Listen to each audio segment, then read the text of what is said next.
Las causas estructurales de la crisis múltiple no se reducen a una sola causa, mucho menos a un factor en la historia reciente. Por ejemplo, se considera en el discurso político gubernamental que la causa de la crisis se reduce prácticamente a la subvención de los hidrocarburos y a prácticas colaterales que tienen que ver precisamente con lo que ocurre con el aprovechamiento de la subvención de los hidrocarburos. Las causas estructurales de la crisis múltiple son muchas y hemos tratado de caracterizarlas a partir del señalamiento del modelo colonial extractivista del capitalismo dependiente. Sin embargo, es indispensable referirnos a otras causas que han acompañado precisamente a esa relación histórica, política, económica y cultural que tiene que ver con el desenvolvimiento y el despliegue de las causas, generando efectos desbordantes sobre las estructuras institucionales, pero sobre todo las estructuras sociales, afectando de manera notoria y demoledora a lo que podemos llamar las estructuras políticas, sobre todo a la estructura estatal. Estas causas que mencionamos tienen que ver, obviamente, con el modelo colonial extractivista del capitalismo dependiente, pero de manera particular tienen que ver con las prácticas extractivistas, su incursión en el país, su inversión y sobre todo el desencadenamiento de la crisis ecológica que le acompaña y crisis social que forma parte precisamente de la colateralidad y los entornos de los sitios del extractivismo. Otra causa notoria tiene que ver con las estructuras sociales, que son las que generan las desigualdades sociales que han acompañado la historia de la República durante 2 siglos. Al respecto de las causas estructurales, también nos hemos referido de manera remarcable a las prácticas vinculadas a la corrupción institucional y a la corrupción inherente a la corrupción institucional y a las prácticas políticas. De la misma manera nos hemos referido a las formas de gubernamentalidad, es decir, a las formas políticas, a las formas del ejercicio del poder, sobre todo en lo que respecta al manejo del Estado. Y ahí podemos referirnos a lo largo de la historia a distintas formas de gubernamentalidad, desde las prácticas conservadoras, las prácticas liberales, que tienen que ver con las formas de gubernamentalidad conservadora y las formas de gubernamentalidad liberal. Aunque en interregnos bastante importantes podemos hablar de una ausencia de forma de gubernamentalidad y de una práctica directa vinculada al caudillismo, a los motines, a la implementación bárbara de la violencia personalizada. Más tarde aparece la forma de gubernamentalidad clientelar que, aunque era inherente en las prácticas políticas y en el ejercicio del poder, en el manejo del gobierno, no se convirtió en un referente paradigmático en lo que respecta al manejo del Estado y su vínculo con la sociedad. La Revolución de 1952, después del cumplimiento de las reformas y las nacionalizaciones que van a caracterizarla, se hunde en sus propias contradicciones y del entusiasmo pasa a la convocatoria clientelar, convirtiéndose en una práctica extensiva que afecta a la sociedad, a la relación entre Estado y sociedad, convirtiendo la práctica clientelar y las estructuras clientelares, el despliegue clientelar, en una forma de gobierno que deriva precisamente en una irradiación desorganizadora, descohesionadora e inhibidora de la sociedad misma, y va a ser una de las causas también del derrumbe anticipado de la Revolución Nacional de 1952, que dura apenas 12 años. Esta forma de gubernamentalidad clientelar como sistema de gobierno va a aparecer posteriormente, después de la movilización prolongada del 2000 al 2005. Aparece con una nueva forma y peculiaridad singular de la forma de gubernamentalidad clientelar, practicada, desplegada, llevada a cabo por lo que se va a conocer de manera eufemística, retórica y demagógica como revolución democrática y cultural, que de democrática no tiene nada y menos de cultural, puesto que la democracia se va a ejercer de una manera caudillesca y por mediación de las estructuras, los engranajes y las formas de expansión de la forma de gubernamentalidad clientelar. Es esta forma de gubernamentalidad la que ha vuelto a periclitar después de 2 años de gestiones de gobierno que llevan a cabo la forma de gubernamentalidad clientelar.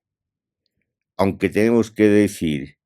que la primera gestión de gobierno fue más bien de entusiasmo, una especie de irradiación de la movilización prolongada del 2000 al 2005. Es cuando se promulga la Constitución 2009 que esta forma de gubernamentalidad clientelar se expande de manera notoria, adquiriendo características no solamente desmesuradas, sino también demoledoras respecto a la sociedad, a las organizaciones sociales y a lo que se vino a llamar movimientos sociales que habrían desaparecido por una impostura de montajes espectaculares. En el interregno entre dictaduras militares que abarcan un periodo que dura desde 1964 hasta 1982 y la aparición posterior o la nueva aparición de la forma de gubernamentalidad clientelar, aparece la forma de gubernamentalidad neoliberal que se da a partir de 1985 y concluye el 2005 entrabada en su propia crisis. Crisis que se puede describir como la del costo social que se transfiere a la sociedad y al pueblo, aplicando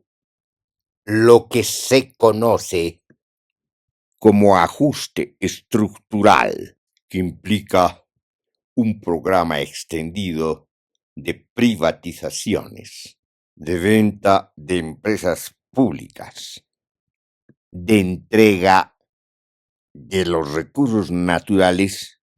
en condiciones altamente onerosas, generando efectos negativos en lo que respecta a la soberanía nacional. Esta forma de gubernamentalidad dura 2 décadas, de 1985 al 2005. Después de la segunda versión de la forma de gubernamentalidad clientelar, vuelve a aparecer la forma de gubernamentalidad neoliberal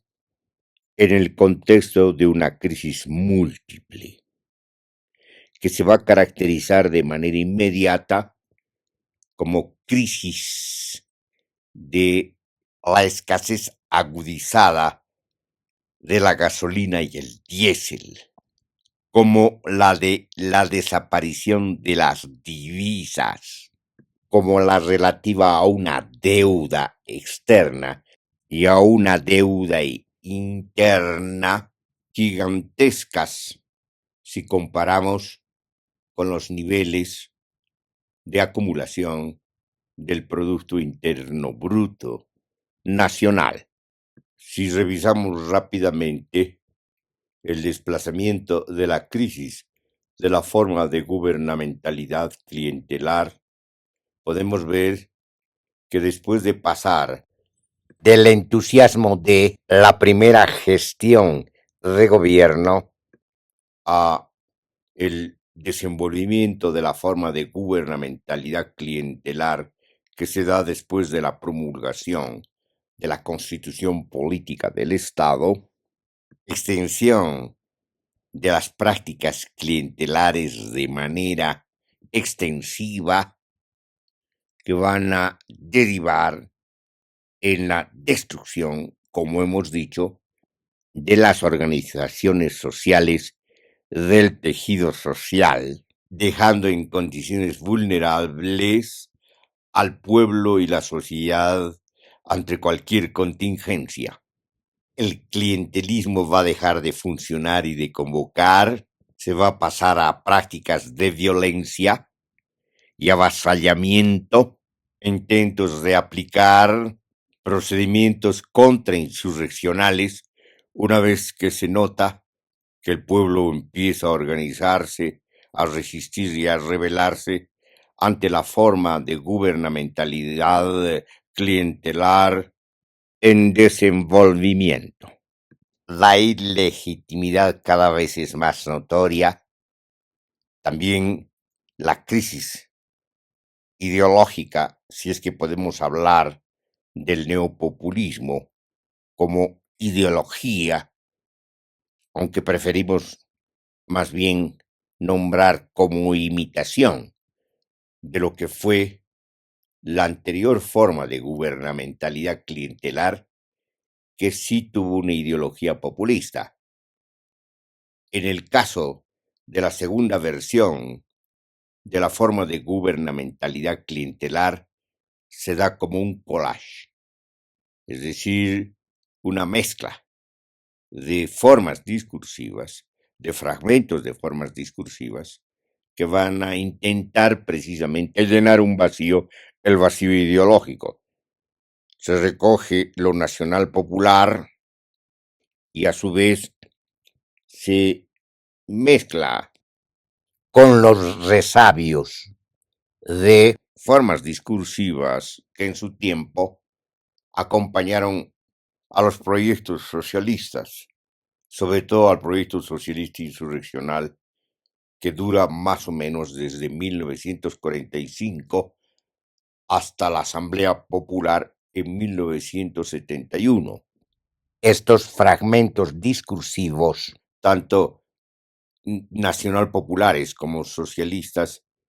se mezclan también con otra forma discursiva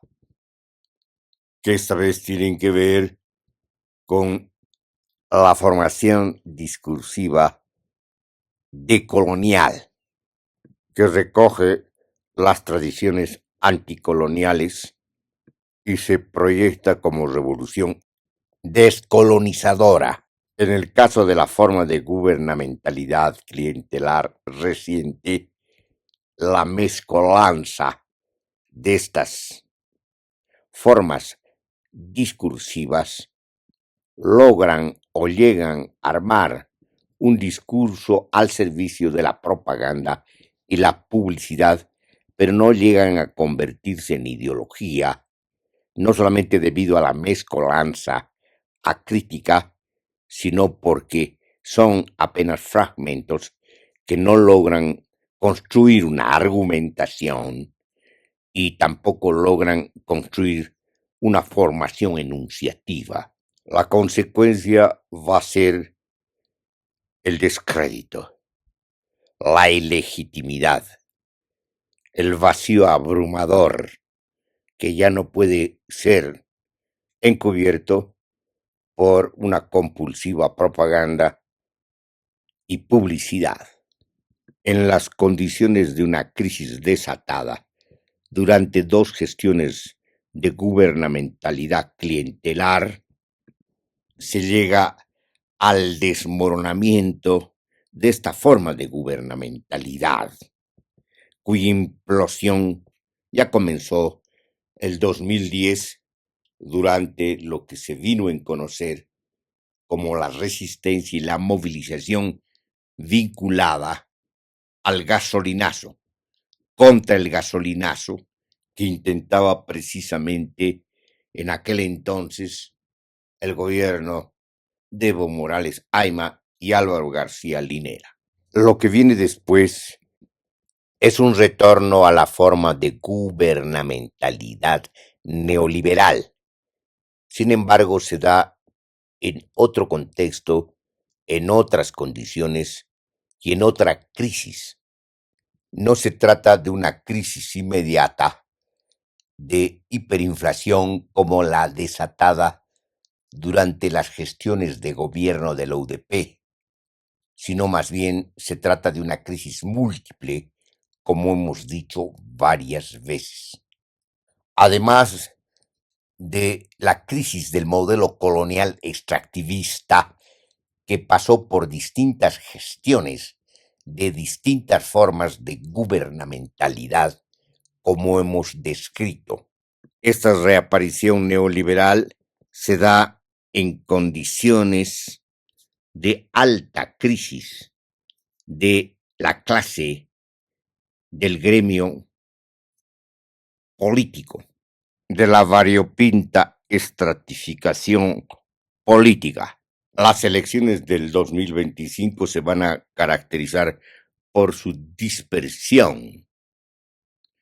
por sus convocatorias disminuidas, por la repetición de discursos anacrónicos,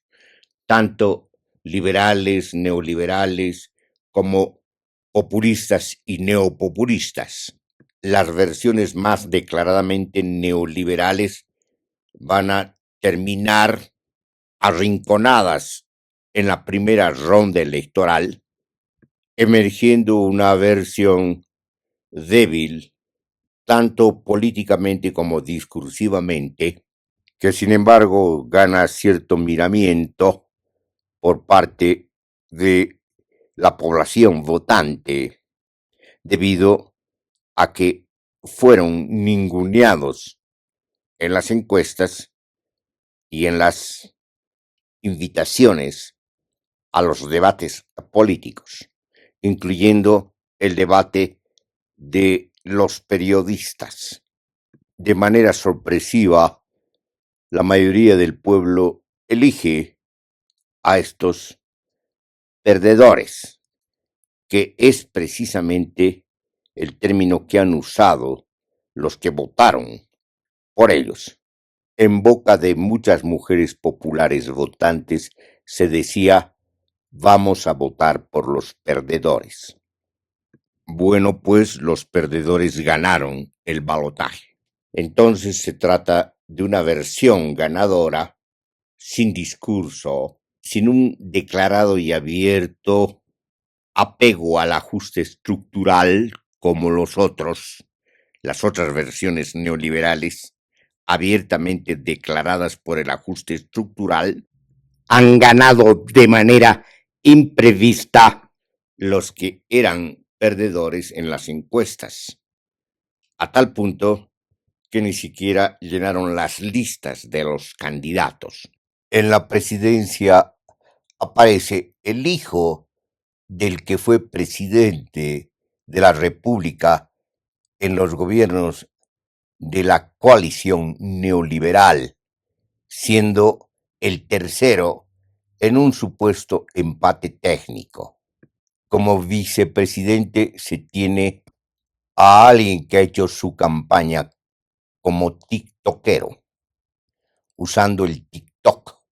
ya la versión más trivializada y banalizada del uso de los medios y de las redes, con lo que se vuelve a demostrar la desaparición de la política y la incumbencia mediática en sustitución de la práctica política. Sin embargo, de manera inmediata, los ganadores del balotaje se apegan a las versiones programáticas electorales de los declarados neoliberales, asumiendo sus objetivos como propios, asumiendo el ajuste estructural como propio, frente a la crisis múltiple, sobre todo frente al aspecto más notorio que tiene que ver con la aguda escasez de la gasolina y el diésel, optan por un decreto ley denominado por la patria, que suspende la subvención de los hidrocarburos, la subvención de los carburantes, la subvención de el diésel y la gasolina. El decreto ley 5503 no solamente se aplica a la suspensión de los carburantes, sino que tiene otros artículos que acompañan al manejo inmediato de la economía en crisis. Provoca prácticamente una subida al doble del precio de la gasolina y una subida al triple del diésel, generando de manera inmediata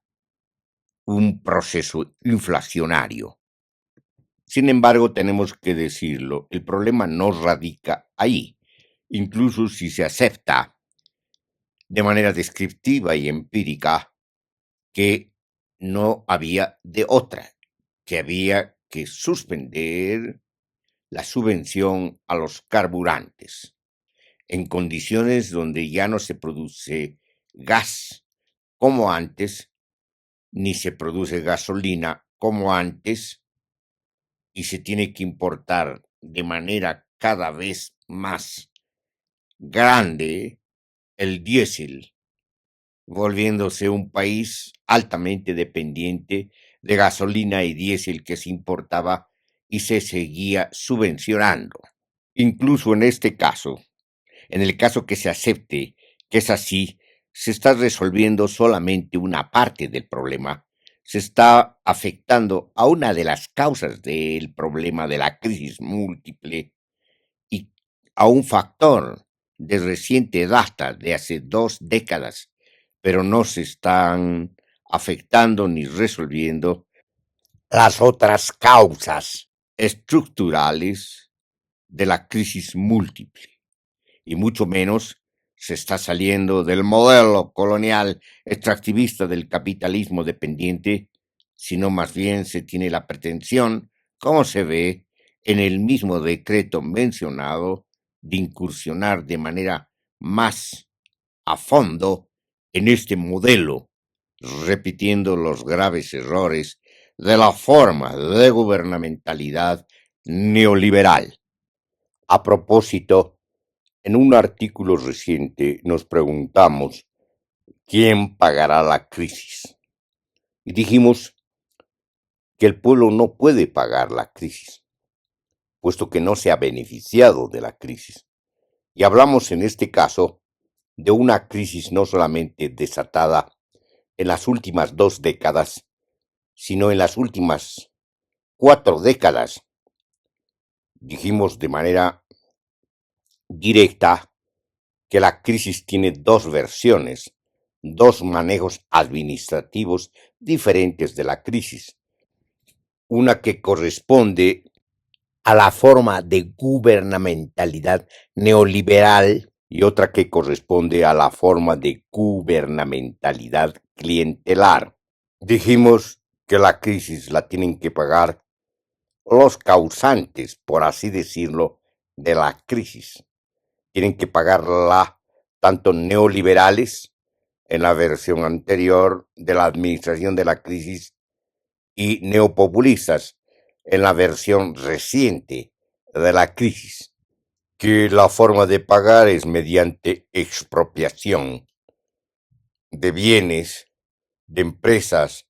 de recursos y de beneficios y dinero adquiridos de una manera dolosa, usando el Estado para esquilmar,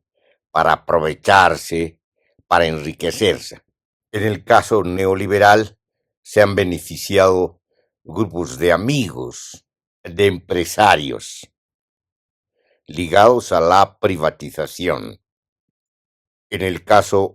neopopulista se han beneficiado los que llamamos miembros de la burguesía rentista que gobierna, enriqueciéndose a costa del Estado, usando el Estado para desviación de fondos, para privatizar el excedente devenido del modelo colonial extractivista del capitalismo dependiente, del que no se ha salido. No se ha salido en la forma de gubernamentalidad clientelar que tenía una retórica de nacionalización que no se dio, sino que se sustituyó por una migración de contratos, manteniendo las empresas transnacionales en suelo boliviano, explotando el subsuelo del país en beneficio propio, generando superganancias para las empresas transnacionales. Si bien el país se benefició por la proporción que corresponde al Estado y por la subida de los precios de las materias primas, sobre todo de los hidrocarburos, este ingreso estatal ha sido manejado de manera discrecional, despilfarrando la gran oportunidad que se tuvo para usar el excedente en una inversión productiva, en la ampliación de la exploración, con consecuencias probables en la ampliación de la explotación hidrocarburífera, además de, obviamente, el objetivo establecido en la Constitución política del Estado de industrialización. Ciertamente lo dejado por la forma de gubernamentalidad clientelar es de un panorama destructivo, tanto socialmente como económicamente, así como políticamente. Sin embargo, el problema, incluso si tenemos el problema inmediato, el problema de la subvención de los carburantes, no se resuelve de esta manera, haciendo pagar la crisis al pueblo, sino que se desata más crisis social. Además, haciéndolo en condiciones inconstitucionales. No se aplica la Constitución política del Estado, no se aplica el sistema de gobierno de la democracia participativa, pluralista, directa, comunitaria y representativa, no se aplica la construcción colectiva de la decisión política y la construcción colectiva de la ley, si bien tampoco la forma de gubernamentalidad clientelar que gobernó durante las 2 últimas décadas ha cumplido con la Constitución y obviamente no ha aplicado este sistema de gobierno, sino que lo ha hecho de una manera despótica y caudillesca, apartando al pueblo de las decisiones políticas y de la construcción de la ley. En esto se parecen a la forma de gubernamentalidad clientelar y la forma de gubernamentalidad neoliberal. En consecuencia, estamos ante una ausencia, desde el punto de vista de la Constitución, del ejercicio democrático, porque el pleno ejercicio democrático es el ejercicio del control social y de la participación, el ejercicio de esta forma de ejercer la democracia de una manera integral y participativa. En consecuencia, se apunta a la decisión de unos cuantos jovencitos que se creen salvadores de la patria, desechando la construcción colectiva de la ley y la construcción colectiva de la decisión política y sobre todo la salida colectiva y social y participativa de la crisis múltiple. El nuevo gobierno, las gestiones del nuevo gobierno y las anteriores gestiones del anterior gobierno son inconstitucionales. Desde la promulgación de la Constitución estamos ante gobiernos inconstitucionales. En consecuencia, en vez de salir de la crisis, se profundiza la crisis,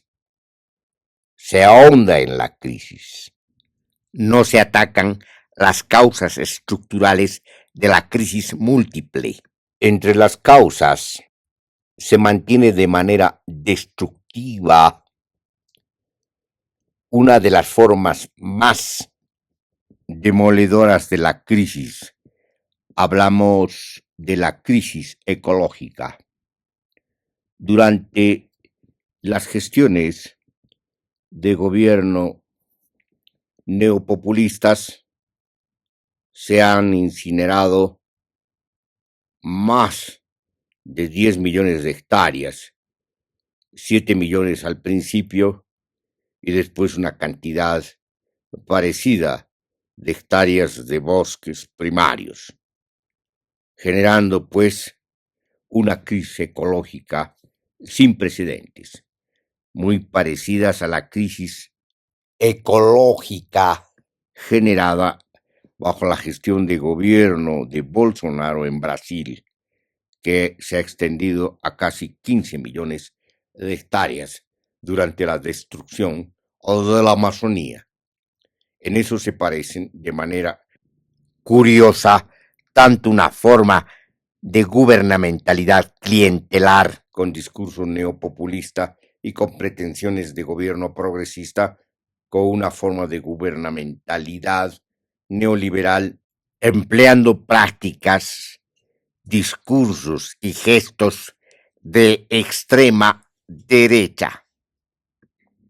La quema de bosques primarios tiene que ver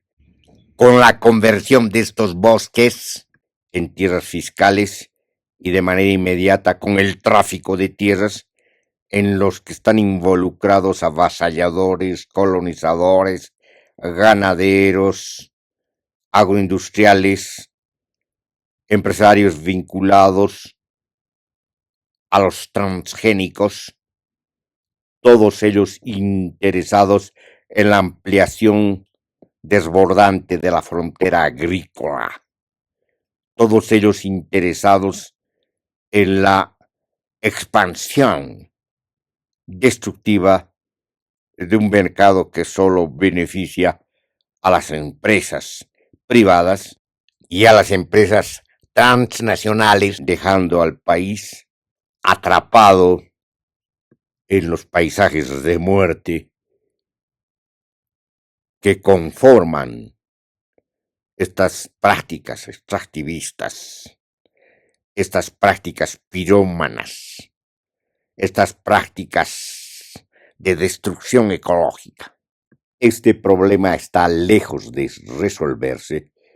Este problema es una de las causas estructurales de la crisis múltiple y obviamente no está en la vocación de los nuevos gobernantes de la forma de gubernamentalidad neoliberal retornada. Es más, han continuado con una práctica política que ha beneficiado el extractivismo salvaje. Desde la privatización llamada en el gobierno de Gonzalo Sánchez de Lozada de capitalización, desde la relocalización minera, las políticas de ajuste estructural no solamente han apuntado a la privatización, sino también a la generación ampliada de microempresarios en condiciones de explotación del capitalismo salvaje. Con Gonzalo Sánchez de Lozada ha comenzado de manera sistemática la extensión e irradiación de las llamadas cooperativas mineras. Durante las gestiones de gobierno de Evo Morales Ayma se ha ampliado la expansión del cooperativismo minero, es decir, de este capitalismo salvaje. Ahora este capitalismo salvaje incursiona en la extracción del oro de manera altamente destructiva, altamente contaminante, altamente depredadora, envenenando aguas, tierras, aires y poblaciones tanto orgánicas como humanas. El nuevo gobierno, el reciente gobierno de características neoliberales, tiene acuerdos secretos y explícitos con las cooperativas mineras. Tiene inclusive miembros de las cooperativas mineras como funcionarios públicos o del Ejecutivo. En consecuencia, apuntan desde Sánchez de Lozada a hacer lo mismo que hizo Evo Morales Ayma, extender el capitalismo salvaje, destruyendo el patrimonio de los bolivianos y las bolivianas sin respetar la propiedad de los bolivianos y las bolivianas constitucionalizados en lo que respecta a los recursos naturales. Por lo tanto, no solamente se trata de actitudes, de formas de gobernar y de políticas inconstitucionales, sino que se tratan de políticas depredadoras que desconocen y desechan esta propiedad de los bolivianos y las bolivianas sobre los recursos naturales. En consecuencia, lo que hacen es robar al pueblo boliviano sus recursos naturales. Eso lo hacen los cooperativistas mineros y otros empresarios que precisamente, amparados por las formas de gobierno, incumplen y vulneran la Constitución. Lo más grave de todo esto, como hemos dicho,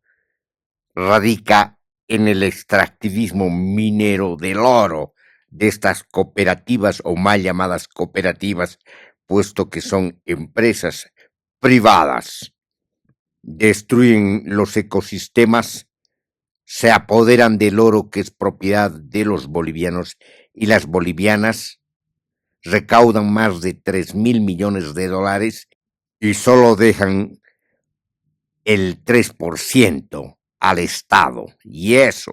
estas cooperativas mineras del oro son en realidad intermediarias de transnacionales que controlan el mercado del oro. En consecuencia, no solamente se ha vulnerado la Constitución, la propiedad de los bolivianos y las bolivianas sobre los recursos naturales,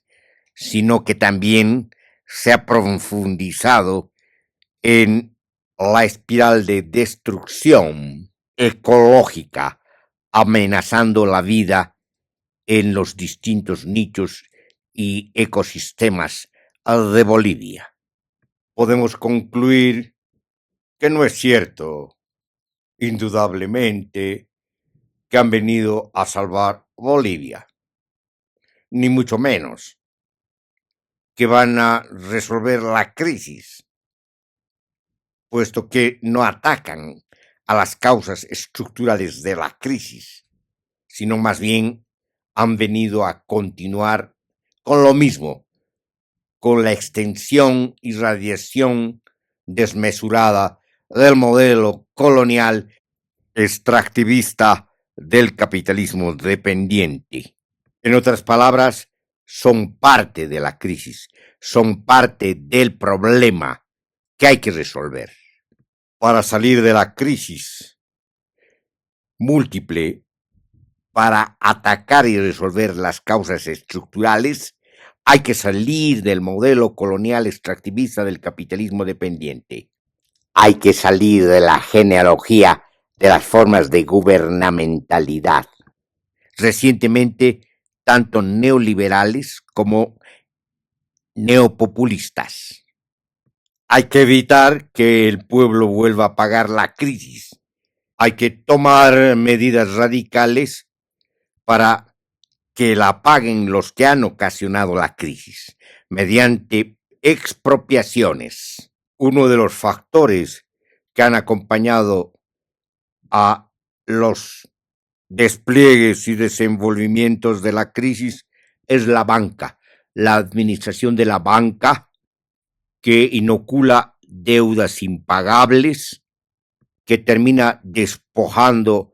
de sus bienes a los usuarios, quienes, a pesar de haber pagado más de lo que se han prestado por los mecanismos de intereses, terminan perdiéndolo todo. En consecuencia, la banca es parte de esta crisis y parte del problema. En el artículo que hemos mencionado, que titula ¿Quién pagará la crisis?, hemos dicho que es indispensable nacionalizar la banca, no para que la administren funcionarios públicos o el Estado, sino que se haga cargo definitivamente, en términos de autogestión, el pueblo y la sociedad organizada, en un contexto de soluciones de la crisis múltiple que tienen que ver primordialmente con prácticas de solidaridad con el pueblo y la sociedad, de parte del pueblo y la sociedad. Sin solidaridad no se sale de la crisis. Esto implica en el horizonte proyecciones autogestionarias y una proyección mayúscula que tiene que ver con la conformación de autogobiernos.